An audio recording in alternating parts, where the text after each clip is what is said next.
October 17th, 1943. 28,000 feet above the North Sea. Oberleutnant Werner Baake pushed his Junkers Ju-88 into a shallow dive toward the British coast and felt the confidence that had sustained him through 147 night missions over 2 years of operations. His aircraft carried 3,300 pounds of high-explosive bombs destined for industrial targets in Birmingham. The night was moonless. Cloud cover was substantial. British night fighters would be hunting, but the darkness was vast and the hunters were few. The mathematics of interception favoured the bombers overwhelmingly. Thousands of cubic miles of dark sky through which perhaps 50 British fighters searched for perhaps 80 German bombers. The odds of encounter were minimal. He had been intercepted by British night fighters on 3 occasions during 147 missions. All 3 times he had evaded through violent manoeuvring and cloud cover. The encounters had been brief, moments of terror followed by escape into protective darkness, no sustained combat, no serious damage. The night belonged to bombers who understood how to use it. His radar operator called out coastal landmarks, standard procedure. The British knew Germans were coming, they always knew, but knowing meant nothing when the sky was too vast and too dark for efficient interception. British fighters would launch and patrol, but finding specific bombers in that darkness required luck more than skill. Think about that. A German bomber pilot with 147 night missions over 2 years, feeling confident that British defences couldn't stop him because the night itself provided protection that technology and tactics hadn't yet overcome. What Baake didn't know as he crossed the English coast at 28,000 feet was that British night fighter technology had transformed during the previous 6 months in ways that German intelligence had failed to recognise or understand, that the darkness he trusted for protection had become hunting ground for aircraft whose capabilities exceeded anything German defensive doctrine anticipated. What Baake didn't know was that 8,000 feet above him, invisible in the darkness, a de Havilland Mosquito night fighter was tracking his bomber through airborne radar that provided precision guidance impossible with previous British equipment. That the Mosquito pilot, Wing Commander John Cunningham, on his 14th kill, had already identified his specific aircraft among the bomber stream and was positioning for attack with tactical advantages that eliminated most opportunities for evasive action. What Baake didn't know was that the wooden aircraft Germans had dismissed as publicity stunt and propaganda exercise was faster than any Luftwaffe fighter, climbed higher than any German bomber could reach, carried radar that could detect targets at 8 miles, and mounted 420mm cannon that would fire 600 rounds in 3-second burst, capable of sawing his aircraft in half. What Baake didn't know was that Mosquito pilots had developed tactics that turned night combat from probabilistic game of hide-and-seek into systematic execution, where bombers became predictable targets and their destruction became mathematical certainty rather than exceptional luck. That British pilots called it shooting fish in a barrel, and German pilots who survived called it death from invisible sky. What Baake didn't know was that his 147 missions of relative safety were ending in approximately 90 seconds when 420mm cannon would fire from range and angle that would give him no warning and no chance to evade.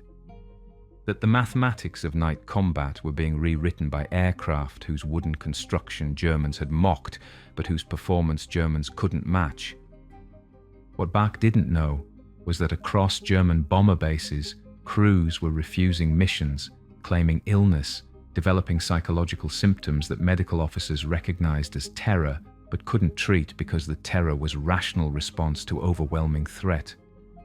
That Luftwaffe was losing more crews to psychological breakdown than to actual combat because knowledge of Mosquito's capabilities destroyed morale before combat destroyed aircraft. The night would belong to bombers for another 87 seconds, then it would belong to the Mosquito. and German night operations would never recover the confidence or effectiveness they had achieved during 2 years when darkness had been sufficient protection against British defences that lacked tools to hunt efficiently in that darkness. By the time Baake's aircraft exploded, he survived with severe burns that ended his flying career. The transformation was already complete. The Mosquito had turned night into British domain. The hunters had become the hunted, and the mathematics of survival had shifted from favourable to impossible. 1940–1942. German night bombing of Britain began September 1940, after the Luftwaffe failed to achieve air superiority during Battle of Britain and shifted to night operations where British defences were weakest. The shift was tactically sound.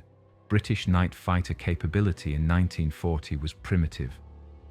RAF possessed approximately 200 night fighters, mostly Bristol Blenheims and Bow fighters, equipped with early airborne radar that had detection range of 3 to 4 miles under optimal conditions and frequently failed to detect targets at all.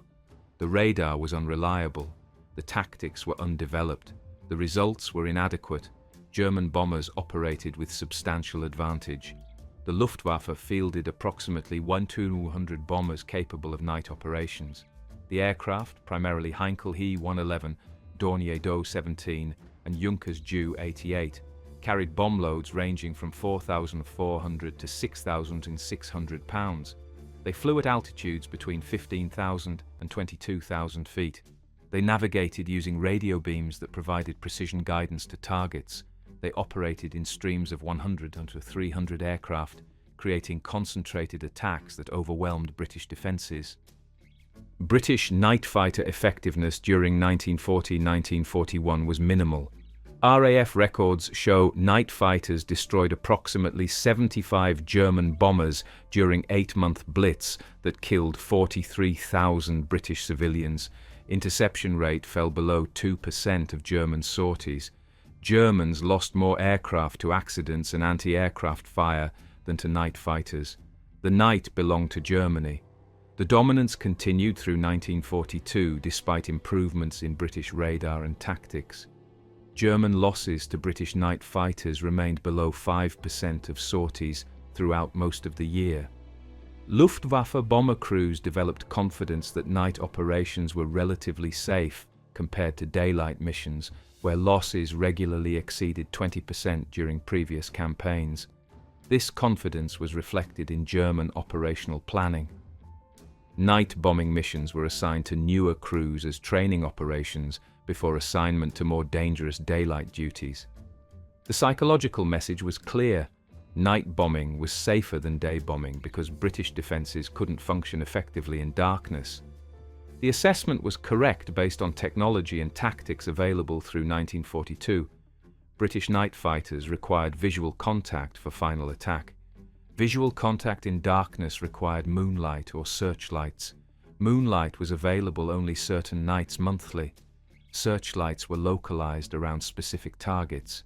The vast majority of night sky remained effectively invisible to defenders who lacked tools to see in darkness. German bomber crews understood this arithmetic. They flew in darkness that provided protection. British fighters flew in same darkness that prevented effective hunting. The balance favored bombers overwhelmingly. Hauptmann Josef Kammhuber, organizing German night fighter defenses against British bombing, studied British night operations and concluded that finding individual bombers in vast darkness was statistically improbable. His calculations showed that even if British had perfect radar, physical limitations of time and space meant most bombers would reach targets undetected.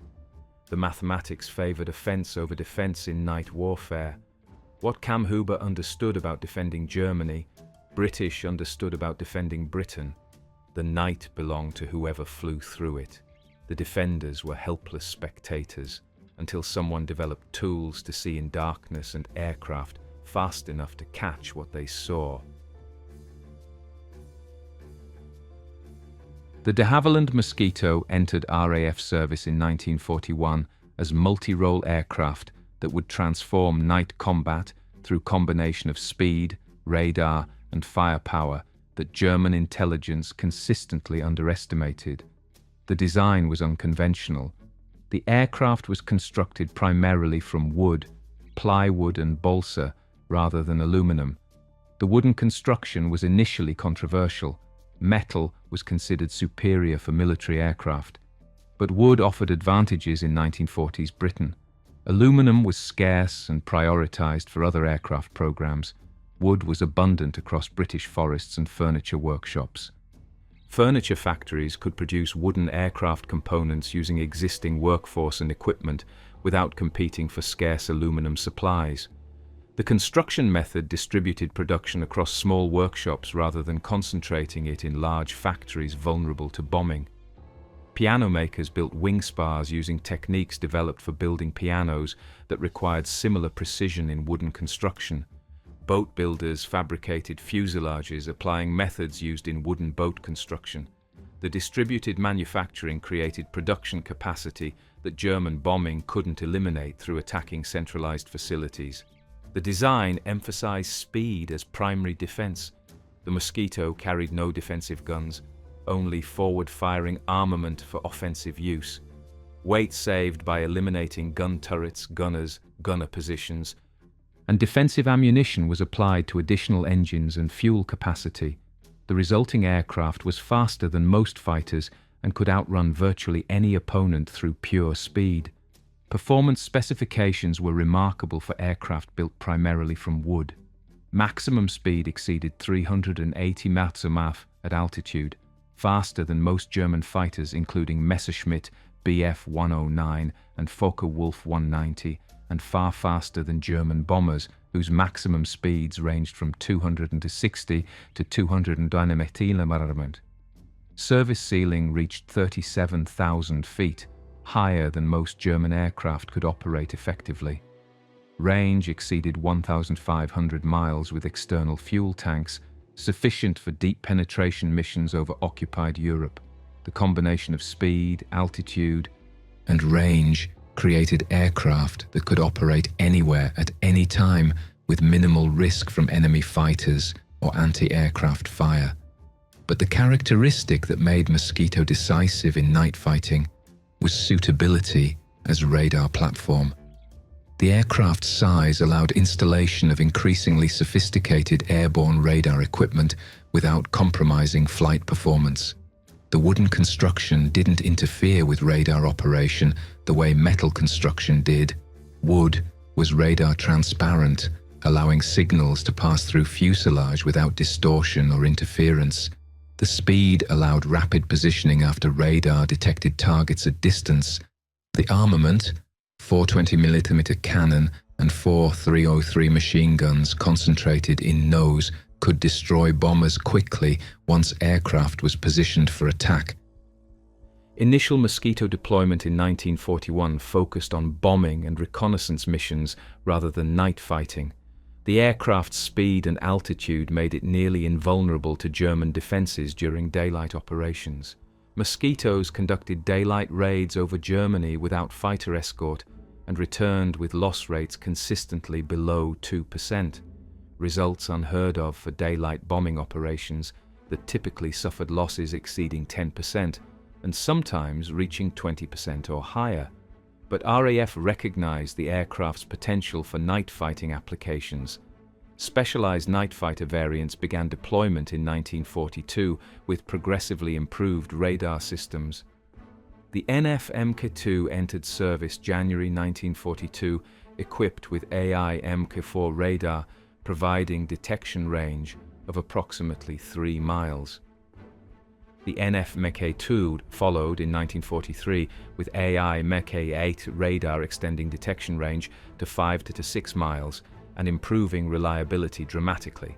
The NF Mk17 appeared late 1943 with American-designed SCR-720 radar that could detect targets at 8 miles and track multiple contacts simultaneously, capability that transformed night fighting from hunting single targets to managing multiple engagements within bomber streams. By late 1942, Approximately 100 Mosquito night fighters were operational with RAF squadrons.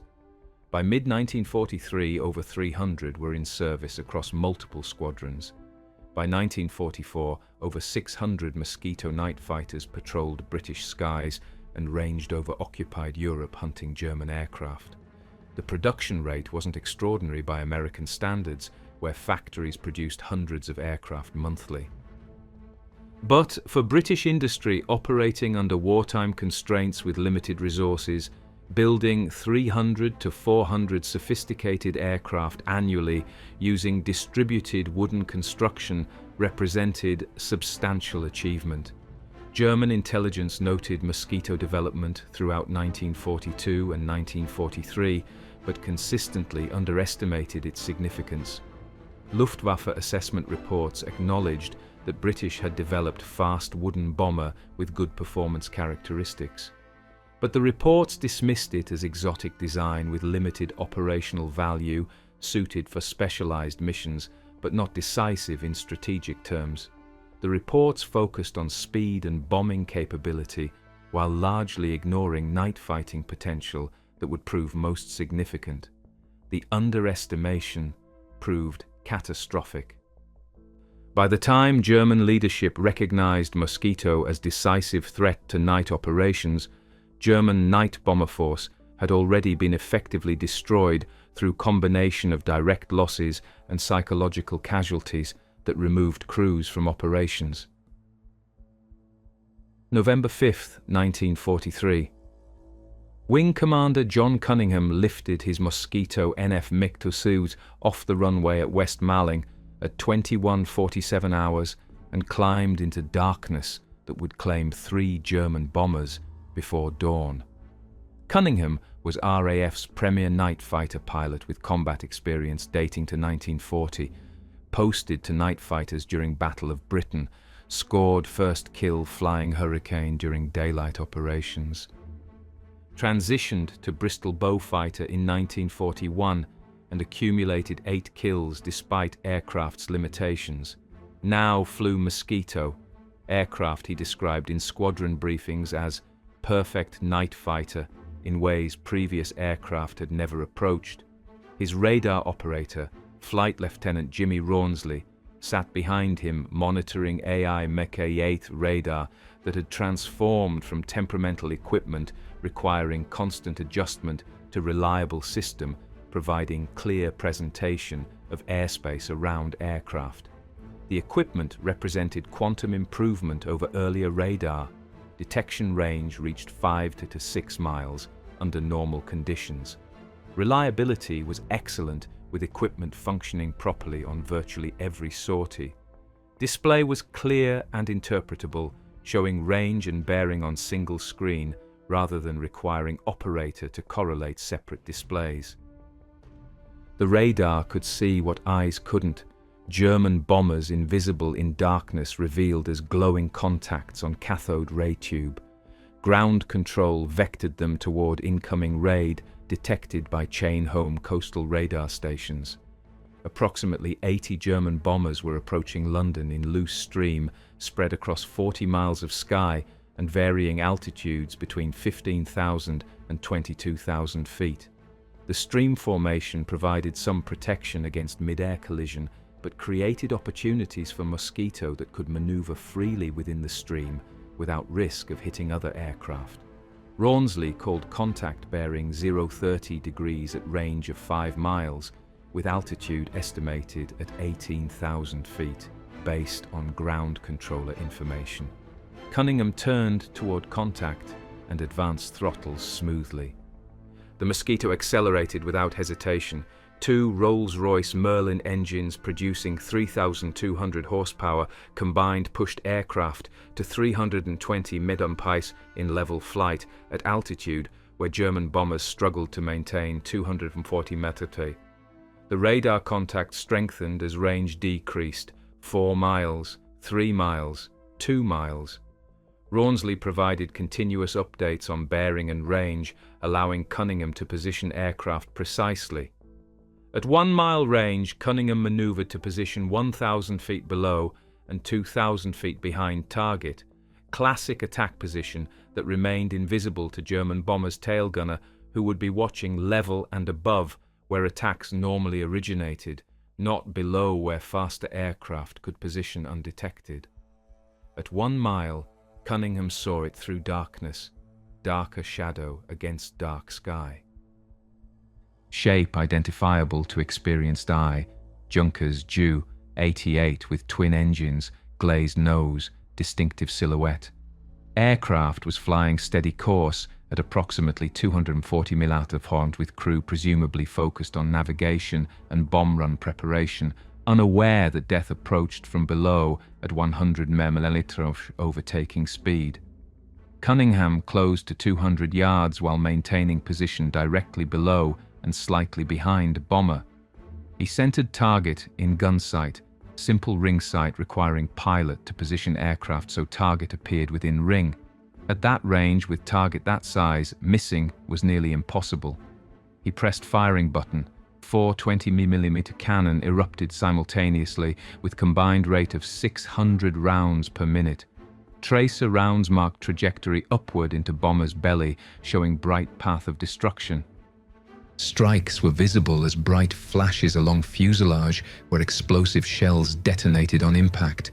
The burst lasted 3 seconds. 89 20mm shells struck target in those 3 seconds. The Ju-88 staggered as if struck by giant fist. Large pieces flew off, including sections of engine cowling and fuselage panels. Fire erupted from port engine where cannon shells had penetrated and ignited fuel lines. The bomber rolled left and entered uncontrolled dive with flames streaming behind. Cunningham pulled up and away immediately. No time to watch victim fall. Already scanning darkness for next target, while Rawnsley searched radar scope for additional contacts. Behind them, the Ju-88 spiraled downward, trailing flame visible for miles. The crew never knew what hit them, never saw the Mosquito approaching from below. Never had opportunity to evade or return fire. Their aircraft went from steady flight to death spiral in 3 seconds without warning. Rawnsley called second contact before first bomber struck ground, bearing 045 degrees at range of 6 miles. Another victim swimming in darkness, unaware of predator approaching at speeds that made evasion impossible, even if warning had been received. The second kill came 12 minutes later, following same methodology that had become almost routine. Approach from below and behind using radar guidance, close to 200 yards while remaining invisible below target, center in gun sight, fire 3-second burst. This time, the Heinkel He-111 exploded violently, bomb load detonating from cannon strikes that penetrated bomb bay and triggered high explosive bombs. The fireball lit up sky for several seconds, revealing other bombers in stream who scattered in panic. Cunningham flew through debris field, metal fragments and pieces of aircraft rattling off Mosquito's wooden skin without causing significant damage. The third kill took longer to find. Stream was dispersing as bombers scattered after seeing 2 comrades explode without warning. Rawnsley searched for 30 minutes before acquiring contact at extreme radar range. This time, the German crew had seen something, perhaps glimpsed Mosquito silhouette or saw muzzle flashes from Cunningham's cannon during second attack. The bomber was maneuvering violently when Cunningham closed for attack.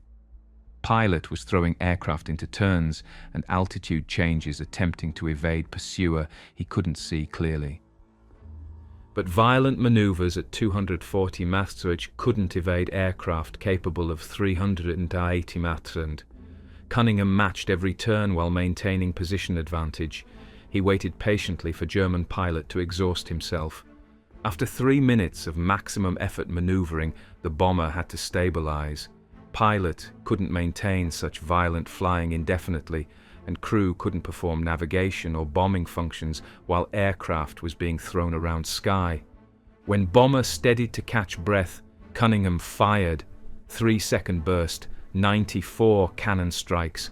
The Dornier Do-17 went down burning with no survivors. Cunningham landed at West Malling at 0434 hours.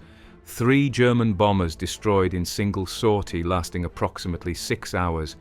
Each kill had been achieved through same systematic method. Radar detected target at distance of 5 to 6 miles. Speed allowed positioning at attack point within minutes. Approach from below kept Mosquito invisible until moment of attack. Overwhelming firepower destroyed bomber before crew could react or defend. The tactics were systematic rather than improvisational. The results were predictable rather than dependent on luck. The execution was efficient rather than wasteful of ammunition or fuel. In debriefing, Cunningham described the hunt to intelligence officers taking notes for tactical analysis. He stated that with AI Mecke-Fate radar and Mosquito's speed advantage, killing German bombers was straightforward procedure rather than difficult achievement requiring exceptional skill or luck. The radar found them at ranges where interception was practical. The speed positioned aircraft before bombers could react. The cannon destroyed them before they could evade or fight back. The bomber crews never knew they were being hunted until cannon shells tore through their aircraft. Ground crews examined Cunningham's gun camera footage showing all 3 attacks. They counted cannon strikes on 3 victims. First bomber received 89 hits in 3-second burst. Second bomber received 127 hits before exploding. Third bomber received 94 hits. Each bomber had been struck by volume of fire that guaranteed destruction. The 20mm cannon shells, each weighing 4 ounces with explosive filling, turned aluminum structure into shredded metal and killed crew through blast effect and fragmentation that no amount of armor could protect against at such short range. Cunningham would destroy 20 German aircraft during his career, making him RAF's leading night fighter ace. But more significantly, he would prove that Mosquito tactics could be taught, could be repeated, could be systematized into doctrine that any competent pilot could execute successfully. The night of November 5, 1943, proved that German night bombing had transitioned from dangerous mission to suicide mission. November 6, 1943. Meanwhile, at Luftwaffe intelligence headquarters in Berlin, Major Klaus Hoffmann reviewed reports from previous night's operations and struggled to understand casualty patterns that defied conventional explanation and suggested fundamental shift in British capabilities. 11 bombers lost from 80 aircraft raid represented loss rate of 13.75%, substantially higher than any previous night operation during 1943, when losses had averaged between 5% and 8%. Crew debriefings from returning bombers provided confused and contradictory accounts. Multiple crews reported seeing other bombers explode without any warning. Some crews reported brief glimpses of fast-moving aircraft that appeared and disappeared almost instantly. Most crews reported seeing nothing at all, just watching comrades burst into flames and fall from sky without any indication of what had attacked them. German radar warning receivers, designed to detect British radar emissions and provide warning of night fighter presence, had functioned correctly throughout mission. Equipment had detected British radar signals indicating night fighters were operating in area, but warnings proved useless in practical terms. Knowing that British fighters were somewhere in general vicinity didn't help when the fighters attacked at speeds that allowed no reaction time from angles that defensive doctrine didn't cover and tail gunners couldn't observe. Hoffmann had been tracking British night fighter effectiveness for 18 months as part of his responsibilities for threat assessment. The trend was clear and increasingly disturbing. British kill rate was increasing steadily, month by month through 1942 and 1943. Loss rates that had averaged 3% during early 1942 had climbed to 7% by early 1943, and now approached 15% based on most recent operations. The mathematics suggested that operations would become unsustainable within several months if trend continued, but understanding the trend didn't explain the mechanism that produced it. What specifically had changed in British capabilities? British radar had improved, that much was documented through captured equipment and technical intelligence. But improved radar alone couldn't account for British fighters appearing in exactly the right position, at exactly the right moment, with exactly the right tactics to maximize their advantages while minimizing German defensive opportunities. Hoffmann reviewed technical intelligence files on British aircraft, searching for explanation. Supermarine Spitfire was an acknowledged threat but operated primarily as day fighter with limited night capability. Hawker Hurricane was largely obsolete by 1943 standards. Bristol Beaufighter was capable heavy fighter, but performance wasn't exceptional compared to German aircraft. De Havilland Mosquito was listed as fast bomber of limited strategic significance. The assessment seemed reasonable based on information available from multiple intelligence sources. What the assessments missed, what Hoffmann couldn't see from fragmentary intelligence reports and captured equipment analysis, was that Mosquito wasn't simply fast bomber. It was integrated weapons system combining speed, radar and firepower into platform whose capabilities exceeded simple sum of individual components. German intelligence had catalogued the components accurately. Speed had been measured, radar capabilities had been documented, armament had been identified. But analysis had failed to understand how components combined synergistically into weapon system that transformed night combat fundamentally. Hoffmann drafted detailed report recommending immediate investigation into British night fighter capabilities, with particular emphasis on recent improvements that were producing unsustainable German loss rates.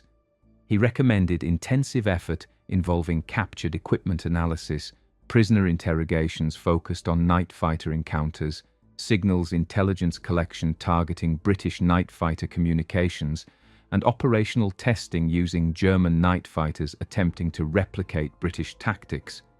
The report emphasized urgency by calculating that current loss rates would destroy operational bomber force within 6 months, regardless of replacement production rates.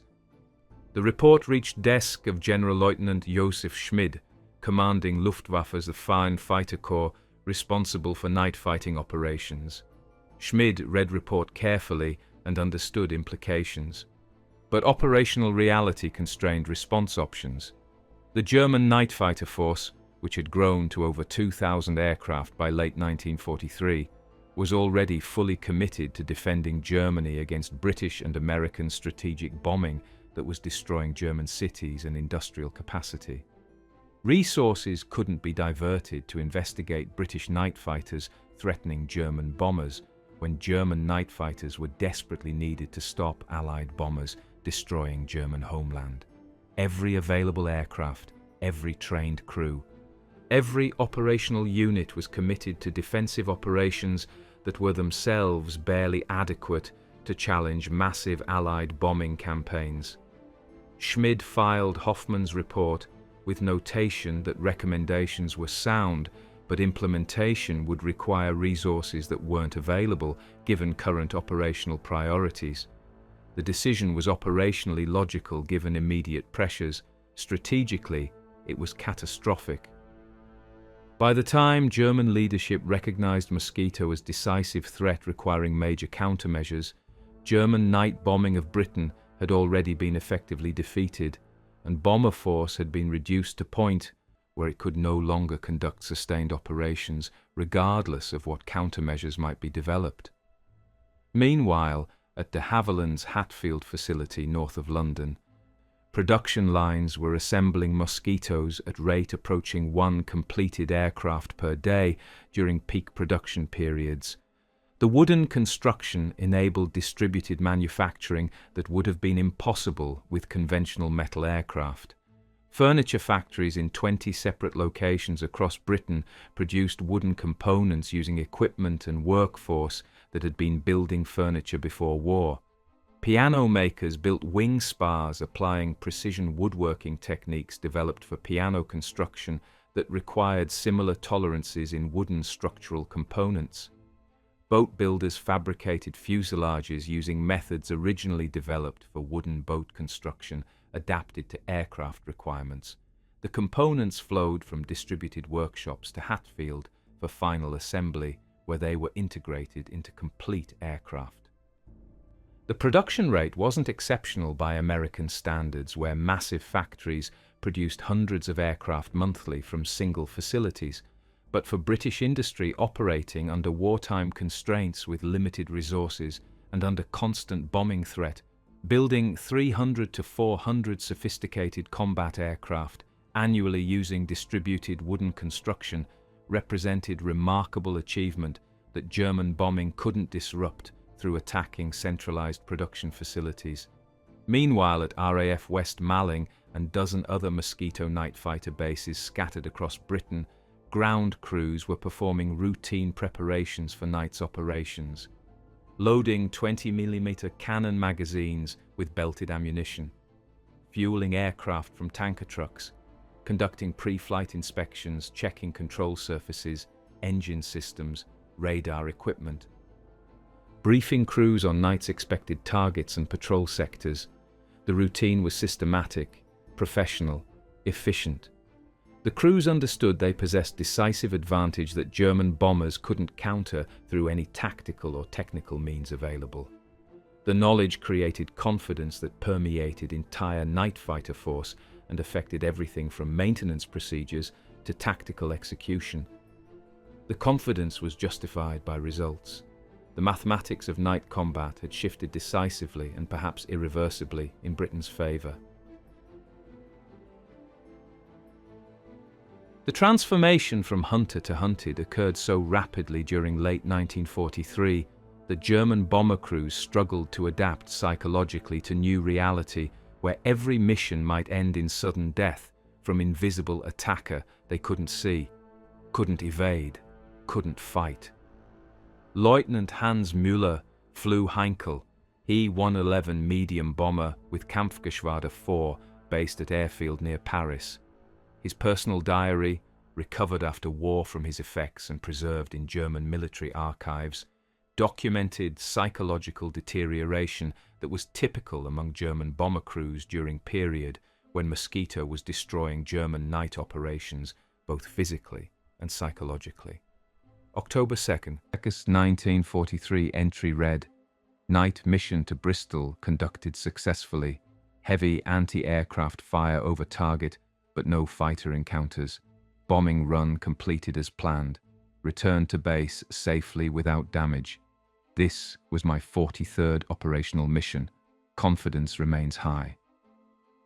October 15th, 1943.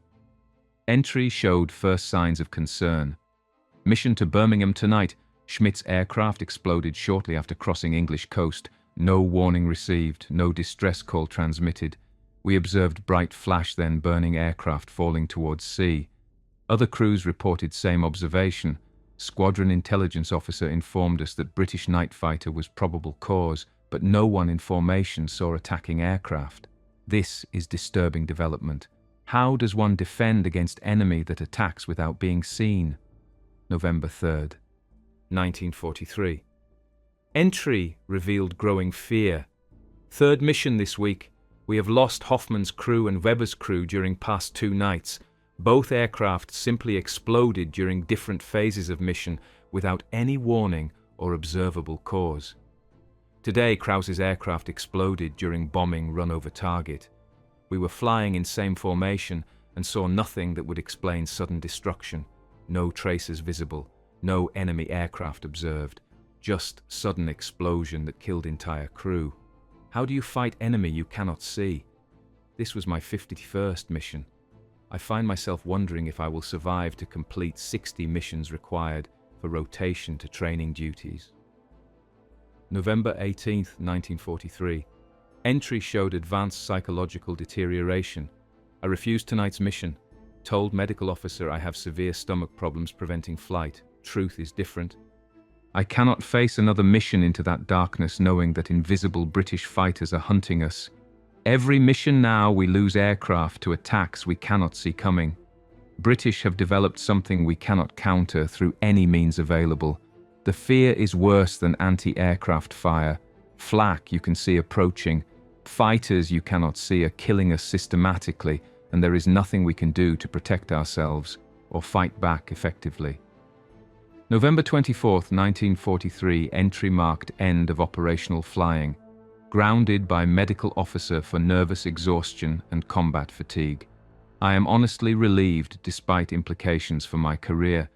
Would rather face military discipline than face another mission. Of original 15 crews in my staffel when I arrived 8 months ago, only 4 crews remain operational. The rest have been killed in action or grounded for various medical reasons, mostly psychological. This situation cannot continue indefinitely. Either operations must cease or entire bomber force will be destroyed. Müller's documented experience was replicated across German bomber force during late 1943 and early 1944. Luftwaffe medical officers stationed at bomber bases reported epidemic of psychological casualties during this period. Crews claiming sudden illness immediately before missions, pilots developing tremors in hands that prevented flying, navigators unable to concentrate on calculations, gunners who froze at their positions, unable to perform defensive duties.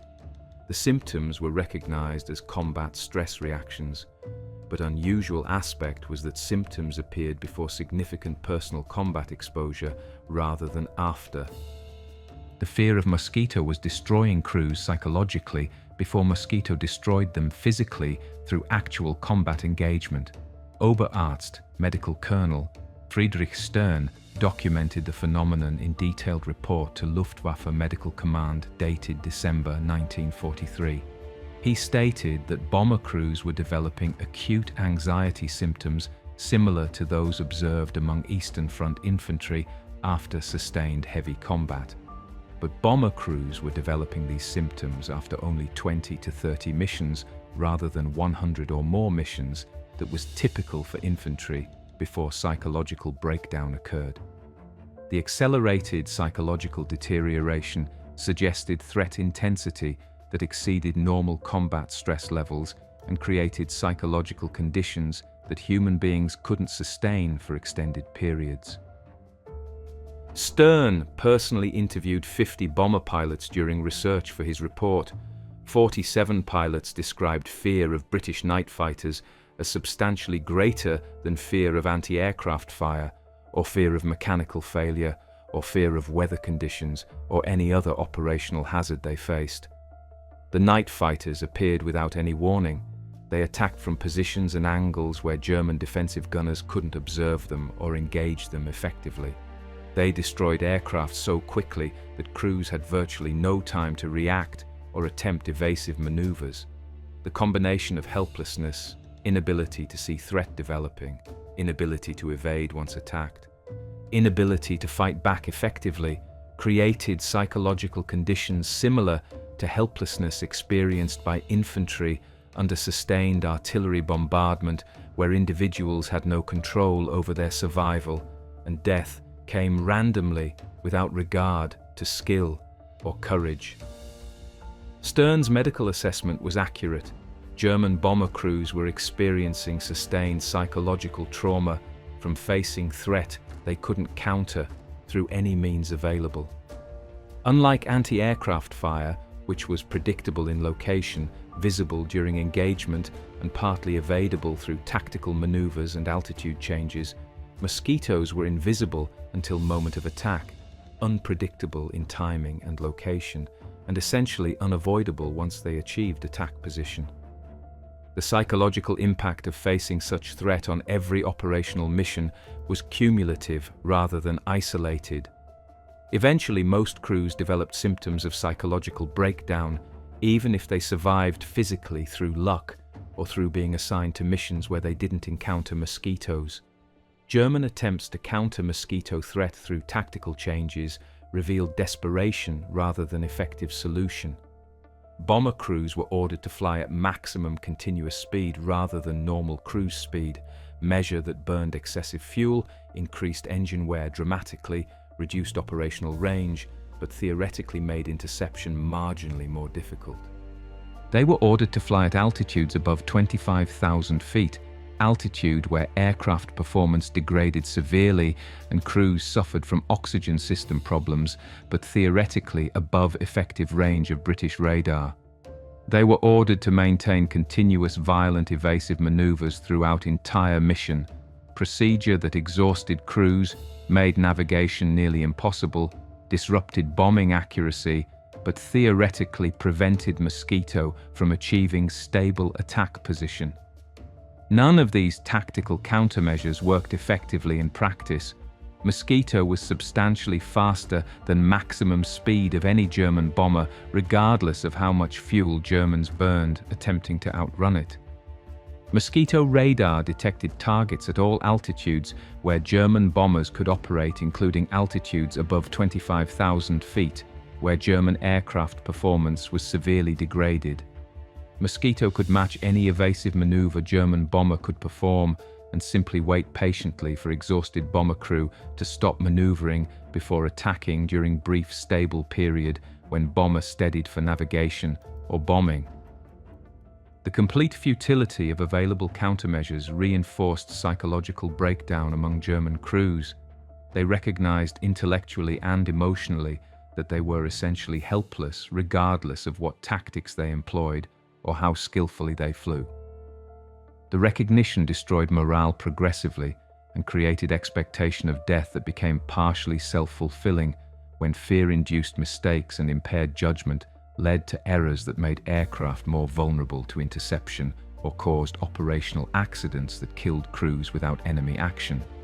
By December 1943, the Luftwaffe bomber force was disintegrating not primarily from direct physical casualties inflicted by Mosquito attacks, but from psychological casualties that removed crews from operations before Mosquitoes could engage them in combat.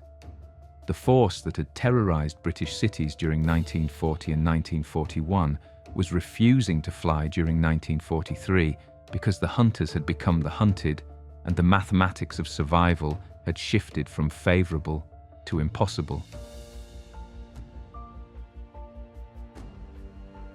Mosquito's combination of speed, range, and radar capabilities enabled offensive tactic that completed reversal of strategic dynamic. Instead of defending British airspace against German attacks, RAF began hunting German aircraft at German-controlled airfields deep in occupied territory, where aircraft were most vulnerable during takeoff and landing operations. The tactic was designated intruder operations in RAF terminology. Mosquitoes would fly to German bomber bases in occupied France, Belgium, and Netherlands. They would arrive over target airfields around times when German bombers were scheduled to return from missions over Britain. They would orbit at altitude, waiting for German aircraft to appear on approach for landing. Then they would attack during moment of maximum vulnerability when German aircraft were flying slowly with landing gear extended and flaps deployed, unable to maneuver violently without crashing, focused entirely on landing procedures rather than defensive scan for threats. Squadron leader James Hallowes specialized in intruder operations during 1943 and 1944. His detailed account, recorded in post-war interview conducted by RAF Historical Branch, documented the tactics employed and their devastating psychological impact on German operations beyond simple physical destruction of aircraft. The intruder missions were remarkably effective because we attacked German bombers at moment when they were most vulnerable and least able to defend themselves, Hallowes explained in the interview. We would arrive over German airfields shortly before their bombers were scheduled to return from missions over Britain. Usually, we would orbit at 10,000 feet or higher waiting for targets to appear. The Germans often operated searchlights or radio beacons to mark the airfield and help their bombers find it during return in darkness. These navigational aids made our job considerably easier by showing us exactly where the airfield was located and when bombers were approaching for landing. When German bomber appeared on approach to land, we would dive from altitude and position ourselves behind and slightly below the target aircraft during final approach phase. The bomber would typically be flying at perhaps 130 to 140 mm pace with landing gear extended and flaps deployed for landing. We would close to range of perhaps 100 yards and fire our cannon. At that close range, with target flying that slowly and that straight, missing was essentially impossible unless we made gross error in our approach. The German crew had almost no options once we positioned for attack. If the pilot attempted violent evasive maneuver at that low speed and low altitude with landing gear and flaps extended, the aircraft would probably stall and crash anyway from the maneuver itself. If pilot attempted to abort landing and go around for another approach, we would simply follow and shoot him down during the go-around when he was still slow and vulnerable. The crew basically had no effective defense. Most pilots never knew we were positioned behind them until they felt cannon shells striking their aircraft. After destroying one aircraft, we would typically climb back to altitude and wait for next victim. On particularly successful nights, we would destroy 2 or 3 aircraft at one airfield location, then fly to another nearby airfield and destroy 2 or 3 more aircraft there. The Germans had difficulty defending against these tactics.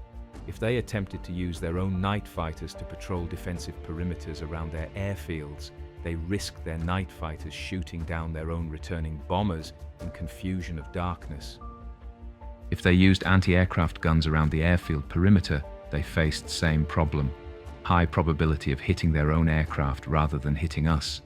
In practice, they had no effective countermeasure that didn't create additional problems.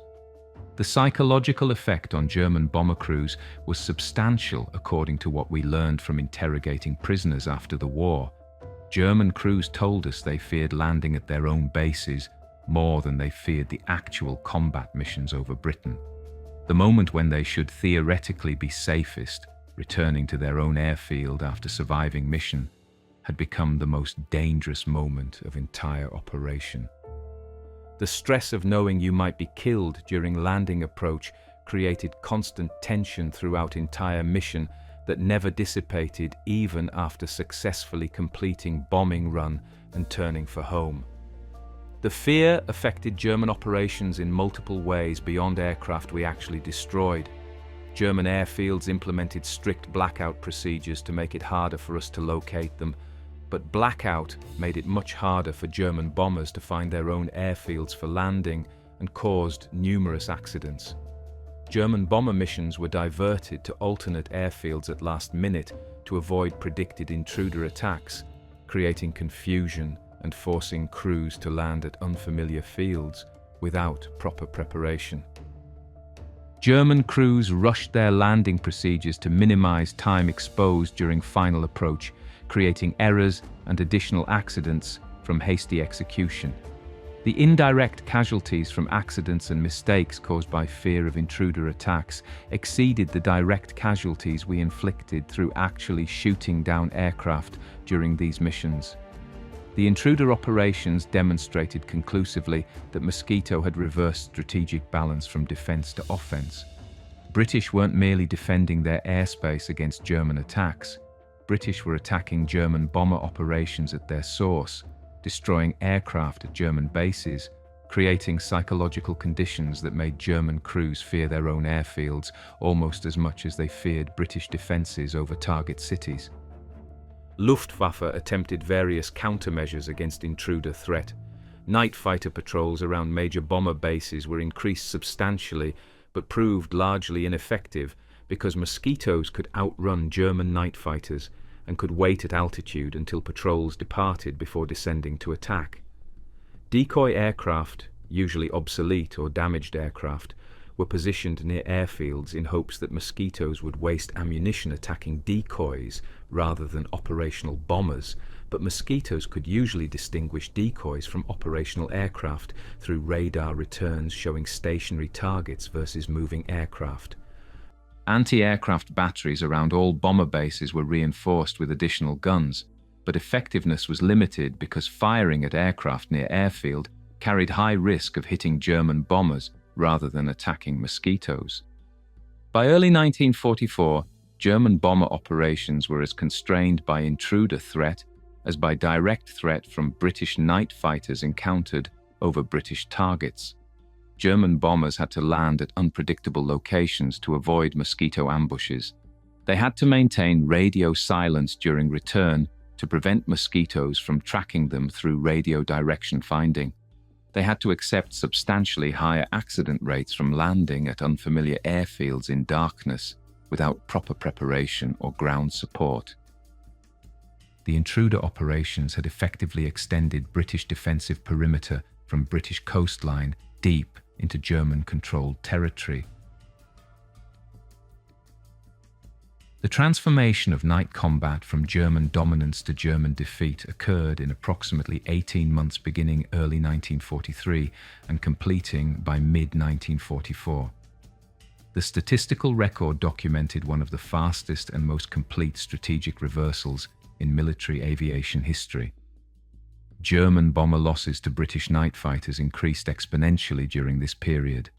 During 1940, approximately 75 German bombers were destroyed by British night fighters, representing loss rate of roughly 2% of sorties flown during 8-month Blitz campaign. During 1941, approximately 220 German bombers were destroyed, representing loss rate around 4% of sorties. During 1942, approximately 380 German bombers were destroyed, representing loss rate around 5% of sorties.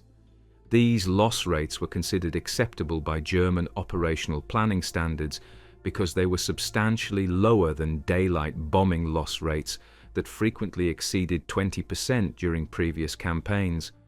But during 1943, the situation transformed dramatically. Approximately 1,047 German bombers were destroyed by British night fighters during 1943, representing loss rate around 15% of sorties. During 1944, approximately 1,206 German bombers were destroyed, representing loss rate exceeding 22% of sorties, higher than most daylight bombing loss rates and clearly unsustainable for any extended period. The losses correlated directly with Mosquito deployment in both timing and magnitude. As Mosquito numbers increased from approximately 100 operational aircraft in early 1943 to over 300 by mid-1943 to over 600 by 1944, German bomber losses increased proportionally. Analysis of British combat records showed that Mosquito units accounted for approximately 70% of all German bombers destroyed by British night fighters during 1943 and 1944, despite Mosquitoes representing only about 40% of total British night fighter force. The differential effectiveness demonstrated Mosquito's substantial superiority over earlier British night fighter types in terms of interception probability, successful engagement rate, and kill probability once engagement was achieved. Individual Mosquito pilot performance substantially exceeded achievements of earlier British night fighter crews. The highest scoring Mosquito pilot was Wing Commander Bransay Burbridge, with 21 confirmed German aircraft destroyed entirely during night operations. Wing Commander John Cunningham destroyed 20 German aircraft during night operations. Squadron leader James Hallowes destroyed 17 confirmed German aircraft, mostly during intruder operations. Flight Lieutenant Bob Braham destroyed 15 German aircraft during combined day and night operations. These individual totals substantially exceeded highest scores achieved during earlier years of night fighting, when destroying 5 aircraft was sufficient to qualify pilot as ace, and pilots achieving double-digit scores were extremely rare. The higher individual scores reflected systematic superiority of Mosquito tactics rather than exceptional individual skill or luck. The aircraft's speed allowed multiple interceptions per sortie. The radar provided reliable target detection. The armament guaranteed destruction once attack position was achieved.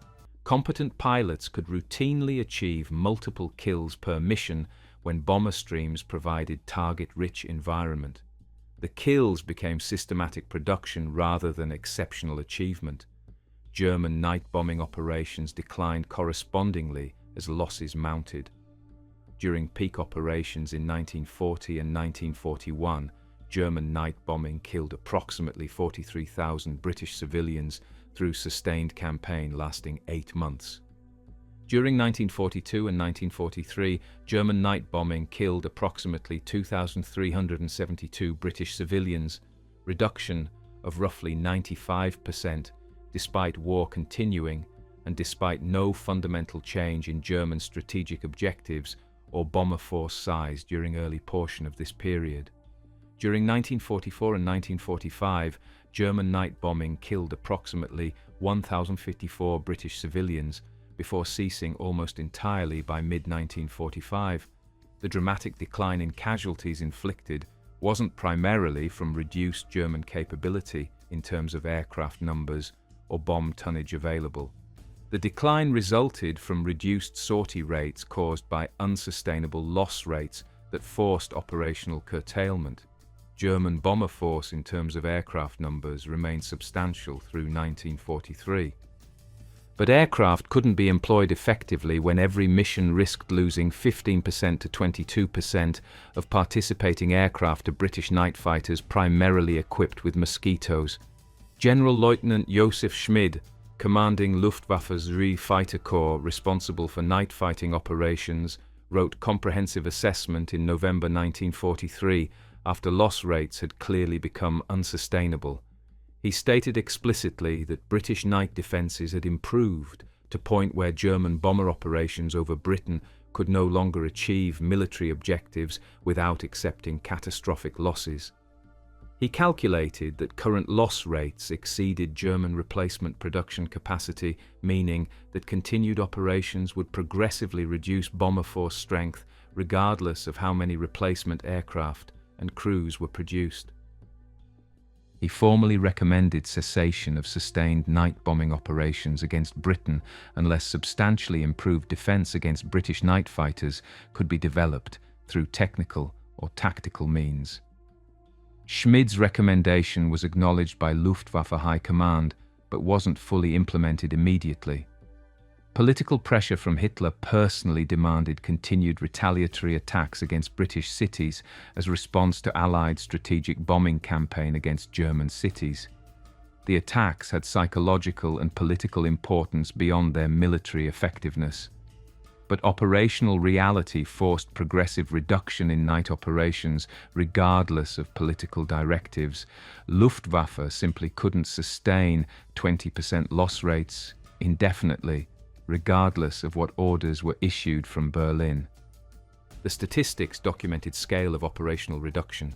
Luftwaffe conducted 3,969 night bomber sorties against Britain during 1943. During 1944, the number declined to 2,465 sorties.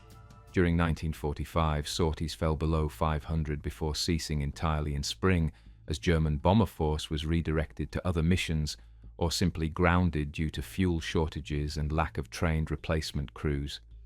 The decline represented essentially complete elimination of German night bombing as significant military threat to Britain.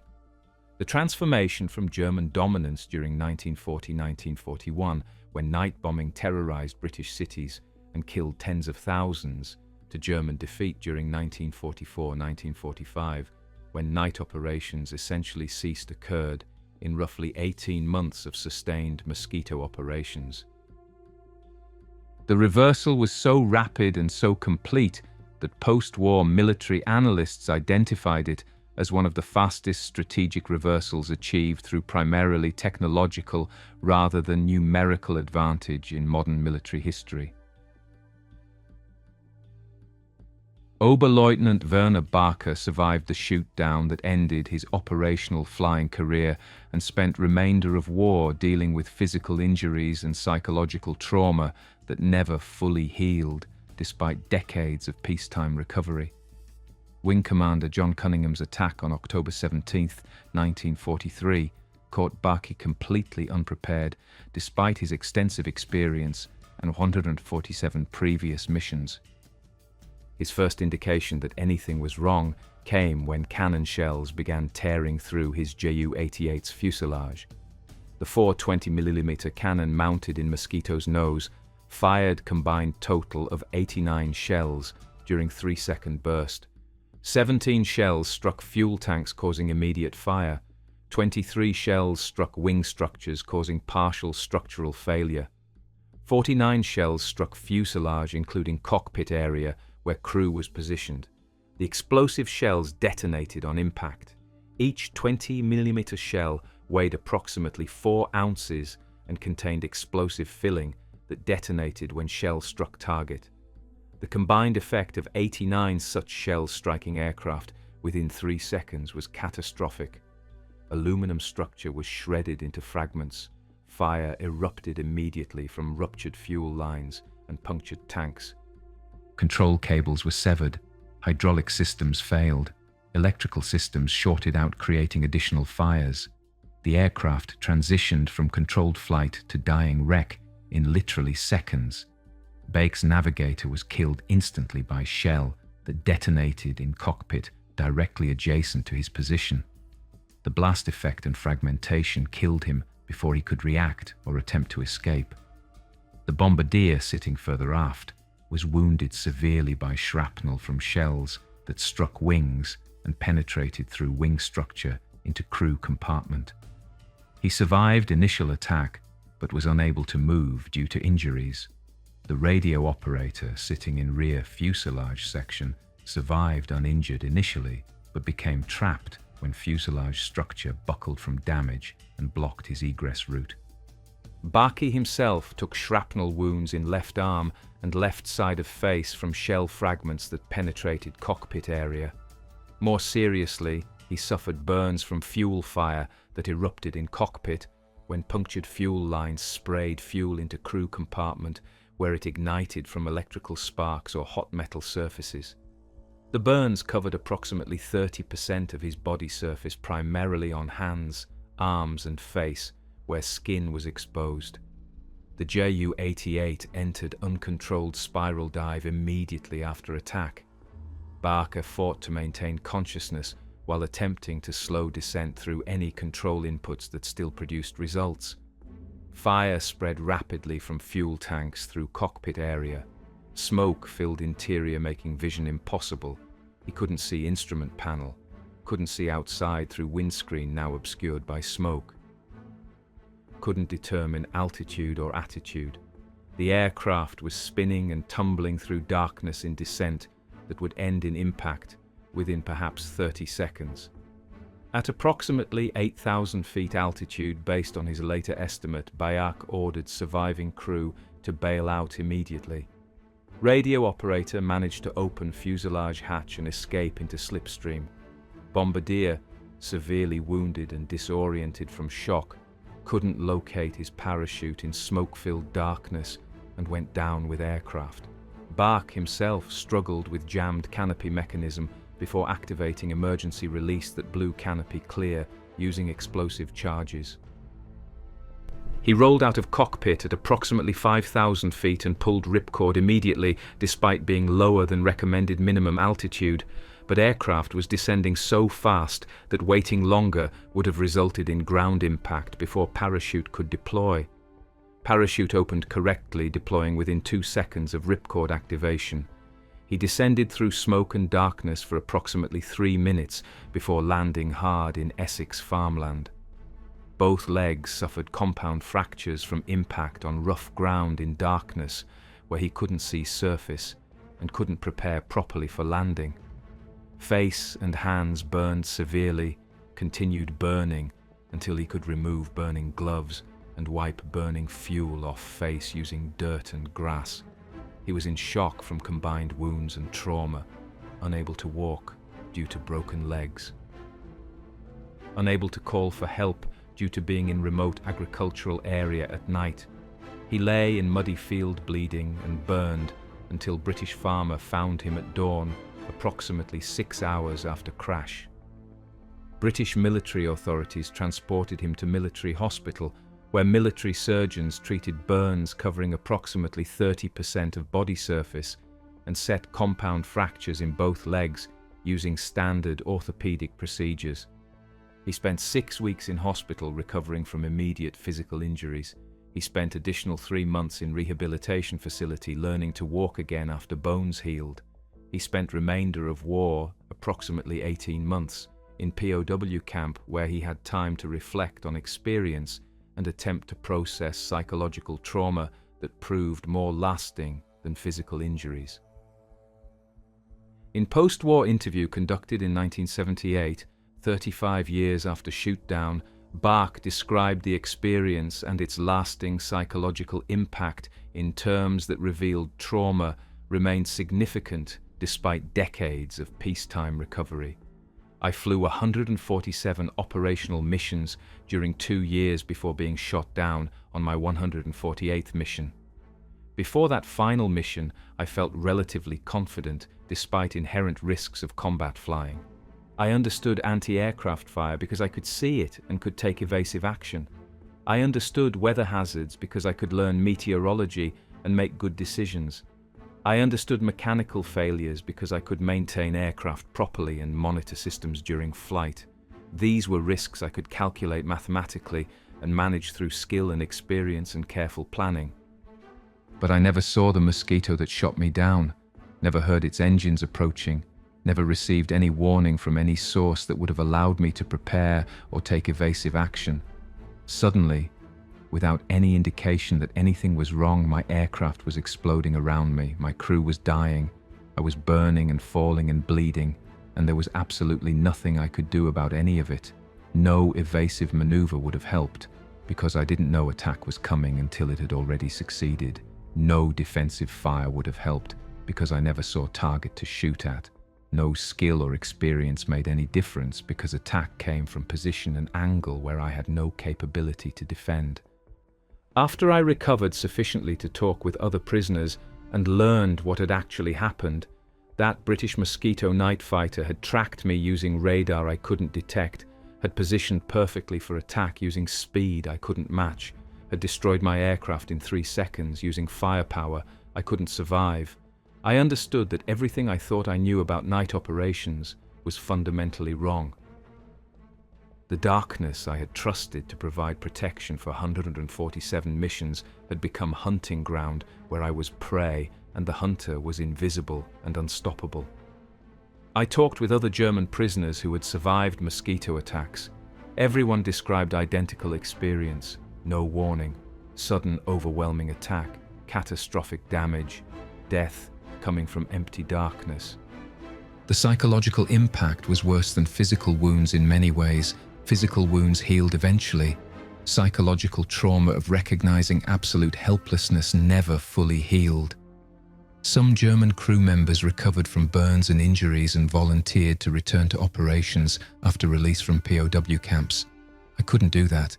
The fear was too great. Not cowardice in conventional sense, but rational recognition that survival against Mosquito was essentially impossible. The aircraft had made night bombing into suicide mission. Any man who understood the tactical situation and still volunteered to fly was either braver than I was or less capable of mathematical calculation, of survival probability. I survived because I managed to bail out before aircraft impacted ground. My bombardier died because he couldn't find parachute in smoke-filled aircraft before altitude became too low for successful bailout. My navigator died because cannon shell killed him before he even knew we were under attack. Survival was purely random chance rather than function of skill or training or experience. That's what the Mosquito created: combat environment where survival was luck rather than competence. That recognition destroyed confidence that had sustained me through 147 previous missions. When I learned after war that British had deployed hundreds of Mosquitoes and that German bomber loss rates had climbed above 20%, making missions statistically unsurvivable after relatively few sorties, I was genuinely glad I had been captured rather than remaining operational. Being prisoner was safer than being operational crew member. When capture becomes preferable alternative to combat duty, you know the war is effectively over, regardless of what politicians might claim. Baake returned to Germany in 1947 after repatriation of prisoners.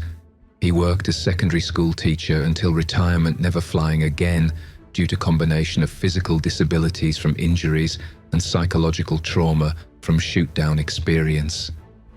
He died in 1991 at age 71, having lived nearly 5 decades after the 3 seconds that defined his life.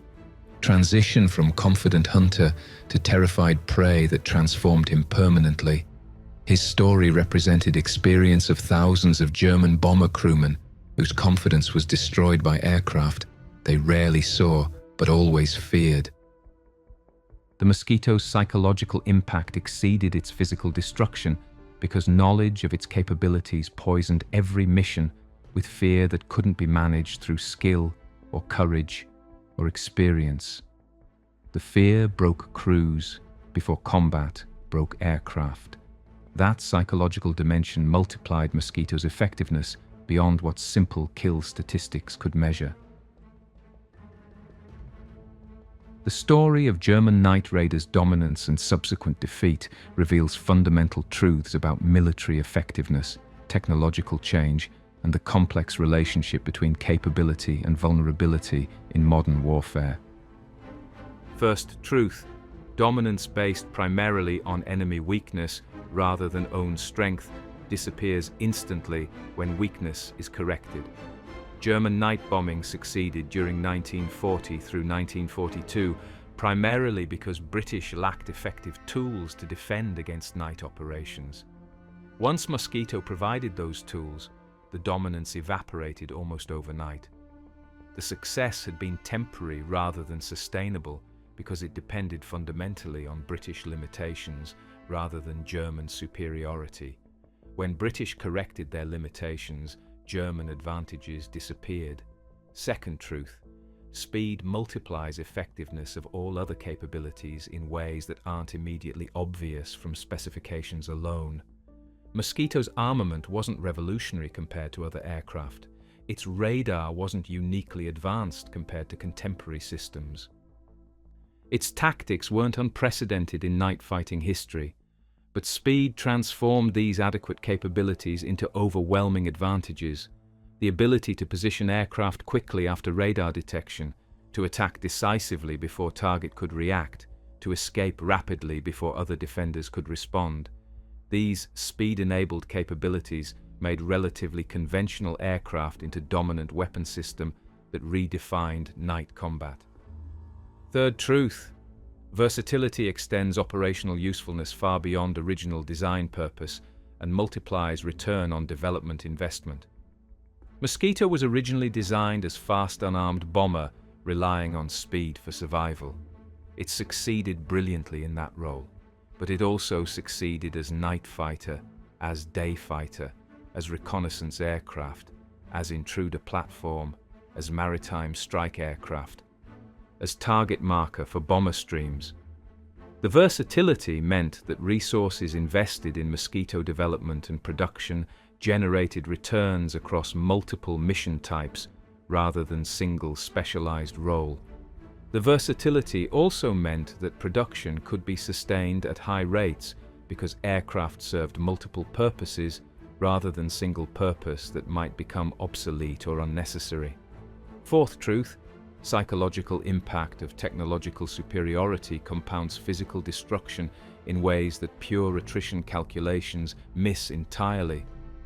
Mosquito destroyed perhaps 1,500 German aircraft directly through combat action during its operational career. But it removed many times that number from operations through psychological casualties, crews who refused to fly, who broke down before completing operational tours, who made fatal mistakes because fear impaired their judgment and performance. The psychological warfare dimension multiplied Mosquito's effectiveness far beyond what kill statistics alone would suggest. The aircraft destroyed German morale as effectively as it destroyed German bombers. Fifth truth: intelligence failures compound tactical defeats into strategic catastrophes. German intelligence consistently underestimated Mosquito throughout 1942 and 1943, despite mounting evidence of its capabilities. The underestimation prevented development of effective countermeasures until far too late. By the time German leadership recognized Mosquito as decisive threat requiring major response, German night bombing capability had already been essentially destroyed through combination of direct losses and psychological disintegration. The intelligence failure transformed what might have been manageable tactical problem into strategic catastrophe that ended German night bombing campaign. German night raiders dominated British skies from September 1940 through most of 1942, killing tens of thousands of British civilians and terrorizing millions more. The dominance created widespread confidence among German crews that night operations were relatively safe compared to daylight missions. The confidence was justified by statistics showing loss rates consistently below 5% throughout this period. German operational planning reflected this confidence by assigning night missions to less experienced crews as training for more dangerous daylight operations. The night belonged to Germany. The Mosquito destroyed that dominance and that confidence in approximately 12 months beginning early 1943 by providing British defenders with aircraft that could hunt effectively in darkness, combining speed that enabled interception, radar that enabled detection, and firepower that enabled destruction. It eliminated the protective darkness that had made German night operations viable. German bombers that had flown 100 or more missions without serious threat from British night fighters were suddenly being destroyed regularly by enemy aircraft they never saw approaching. The transformation was rapid, decisive, and essentially irreversible once it began. British demonstrated capability to hunt efficiently at night. German operations became unsustainable. Loss rates climbed from 5% to 15% to over 20% within 18 months. Replacement rates couldn't match loss rates. Morale collapsed as crews recognized their fundamental vulnerability.